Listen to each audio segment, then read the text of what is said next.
Hello, my sweet friends. Welcome back to the Lantern Lit Hollow. Here, stories glow softly and help you drift off to sleep. So grab your favorite blanket, snuggle in nice and cozy, and when you're ready, we'll begin. This evening's tale comes to us from the late 1600s from the French author Charles Perrault. It's called Cinderella. Once upon a time, in a kingdom far, far away, there lived a man whose first wife became gravely ill and passed away.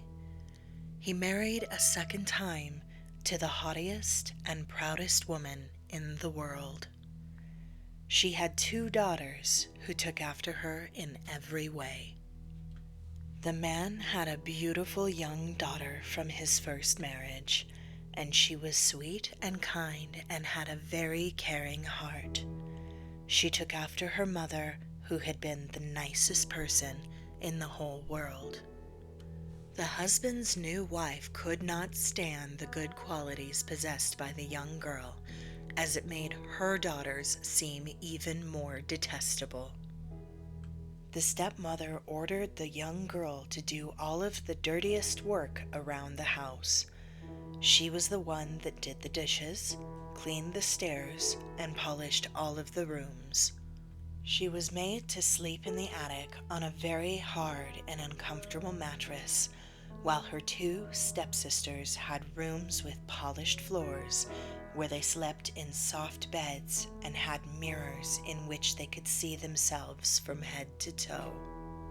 The poor girl suffered in silence and did not dare complain to her father. When the housework was all done, she would go to the fireplace and sit in the ashes. The spiteful stepsisters thought it was very funny and gave her the name of Cinderella. But although the poor girl had to wear old-fashioned, ragged, cast-off clothes, she was still 100 times more beautiful than the two sisters combined, even in their most magnificent dresses. Now it happened that the king's son organized a ball and sent invitations to all the important people of the country. When the two stepsisters received their invitation, they were delighted and spent all their time choosing the clothes and the hairstyles they would wear to the ball. This caused a great deal of extra work for Cinderella because she was always the one who had to iron the clothes and starch the lace collars. The only thing the two stepsisters could talk about was the way they would be dressed for the ball. "I will wear my red velvet dress with lace trimming," said one. "I will wear my cloak embroidered with golden flowers and my diamond brooch," said her sister. Of course, Cinderella was called to help. She gave them the best advice she could and even offered to do their hair. They said to her, "Cinderella, wouldn't you like to go to the ball? With your raggedy clothes and dirty face, oh, what a sight you'd be!" Cinderella blushed at this, for inside she really did want to go to the ball. "Sisters, you are laughing at me, which makes it even worse," she said. "You are right. Everyone would have a good laugh if they saw Cinderella at the ball," sneered the pair. Then Cinderella had an idea. "Maybe I could go with you to the ball," she said. "Won't you please lend me your yellow dress that you wear around the house so I could go with you?" "Oh, really? I don't think so," exclaimed the older sister. "Lend my dress to such a grubby little cinder girl? You must think I'm stupid." And so the matter was closed. You couldn't have blamed Cinderella if she had completely ruined her sister's hair. But she was a kind girl and arranged it beautifully, although they did not thank her for it. The two stepsisters were so excited that they could not eat for 2 days before the ball. They broke more than a dozen corset laces because they pulled them so tightly in order to make themselves look smaller. and they were found constantly primping in front of the large mirror in the hall. At last the great day arrived. Poor Cinderella waved goodbye to her stepsisters. Then she sat down at the fireplace and began to weep. Cinderella's godmother, who had just appeared, saw her bitter tears and asked her what was wrong. I want to... Cinderella was crying so hard that she could not get the words out. But her godmother, who was also a fairy, said, "You would like to go to the ball, wouldn't you?" "Yes," sighed Cinderella. "Well, if you are a good girl, I will send you there," said her fairy godmother. She began to give Cinderella the most peculiar instructions. "Go into the garden and bring me a pumpkin," she said. Cinderella went and picked the most beautiful pumpkin she could find. She took it indoors to her fairy godmother, although she was wondering how a pumpkin was going to help her get to the ball. Her fairy godmother hollowed it out until there was nothing left but the shell, tapped it with her magic wand, and the pumpkin changed into a beautiful golden carriage. Then the fairy godmother looked in the mousetrap where she found 6 live mice. She told Cinderella to lift up the lid of the trap and to let the mice out one by one. As the mice crept out, she tapped them with her magic wand, which changed them into beautiful horses to draw the carriage. Then she wondered what could serve as a coachman. "I will see if there is a rat in the rat trap," said Cinderella. "A rat would make a good coachman." Cinderella brought the rat trap, and there were 3 fat rats in it. The fairy godmother chose the one with the finest whiskers. When she touched it with her magic wand, it changed into a coachman with the most handsome mustache in the world. Then she said to Cinderella, "Go and look behind the watering can. You will find 6 lizards there. Bring them to me, please." Cinderella had no sooner brought them to her fairy godmother than she changed them into footmen. They stepped up behind the carriage with their brightly patterned uniforms and hung on as if they had never done anything else in their lives. Then the fairy godmother said, "Well, now you can go to the ball in style. Aren't you delighted?" "Yes, but how can I possibly go to the ball in these wretched clothes?" replied the girl. Just one touch of the magic wand changed Cinderella's rags into a dress of gold and silver material, embroidered with precious stones. Finally, the fairy godmother gave her a pair of glass slippers. At last, all dressed up, Cinderella got into the carriage. Her fairy godmother warned her to be home by the stroke of midnight, for the spell would break on the 12th chime of the clock.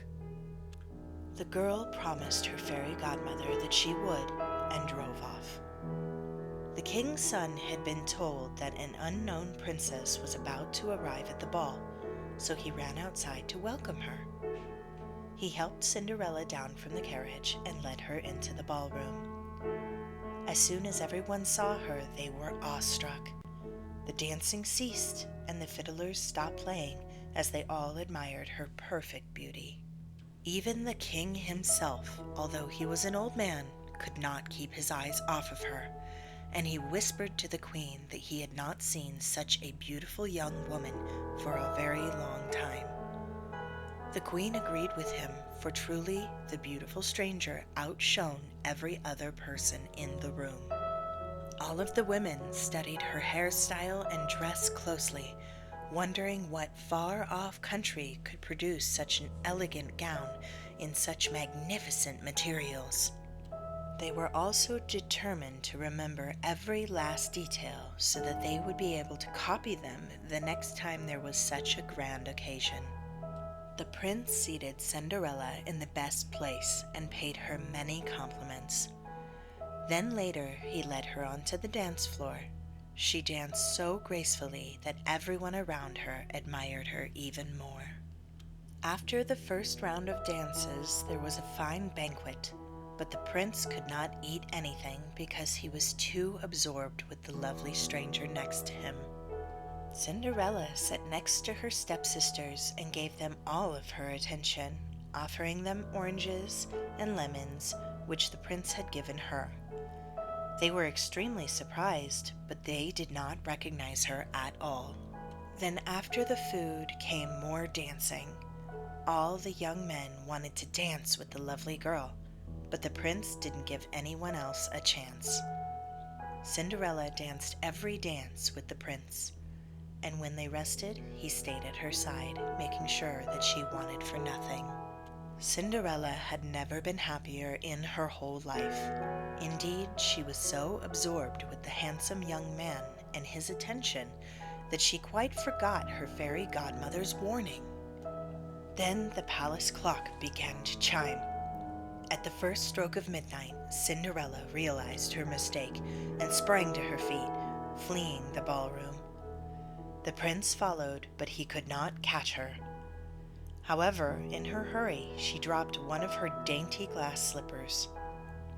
Still, the young girl ran and ran, not stopping to pick it up or even to look behind her. Cinderella arrived home exhausted and without a carriage or her footmen, and dressed in her old raggedy clothes. Nothing else remained of her splendid evening but the other glass slipper. The prince asked the guards at the palace doors if they had seen the princess leave. They said they had not seen anyone go out but a young girl dressed in rags, who looked more like a farmer's daughter than a princess or a lady. When the sisters came home a little later on, Cinderella asked them if they enjoyed the ball. Excitedly, they told her about the beautiful stranger who'd captivated the prince, and how she had run off suddenly into the night, leaving one slipper on the palace steps. They told her that the prince had picked up the fallen glass slipper and had gazed at it the rest of the evening. He had definitely fallen head over heels in love with the beautiful stranger, even though he didn't know who she truly was. It turned out that the two stepsisters were telling the truth, for a few days later the king's son publicly announced that he would marry the girl whose foot would fit perfectly into the glass slipper. But although all the princesses, and then all of the duchesses, and then all of the rest of the court ladies in the land tried it on, not one could fit the tiny, delicate glass shoe. The slipper was eventually brought to the two stepsisters, who squeezed and pushed and squeezed, and tried with all their might to fit a foot into it, but all in vain. Then Cinderella smiled and said, "I would like to try on the slipper and see if it fits me." Her two stepsisters laughed and made fun of her, but the courtier had been given orders to let all of the girls in the land try on the slipper. So he sat Cinderella down, and to everyone's surprise, the slipper fit perfectly. Her two sisters were astonished, but not half as astonished as they were when Cinderella took the other glass slipper out from her pocket and put it on. At that moment, the fairy godmother appeared and tapped Cinderella's clothes with her magic wand. At once, the rags changed into a dress even more beautiful than the one she had worn before. Then the sisters recognized her as the kind lady they had met at the ball. They dropped to their knees and begged her to forgive them for all the suffering they had caused her. Cinderella embraced both of them and said that she forgave them with all of her heart. Then she was taken to the prince in her splendid dress. He thought she was even more beautiful than ever, and a few days later, he married her. And of course, you don't need me to tell you that they lived happily ever after. And that brings our tale to an end, my sweet friends. Now it is time to turn the lantern down to a soft glow. Snuggle with your favorite stuffy and let yourself drift off to dreamland. Sleep sweet, my dear friends, and I'll be here when next you return to the Lantern Lit Hollow. Good night.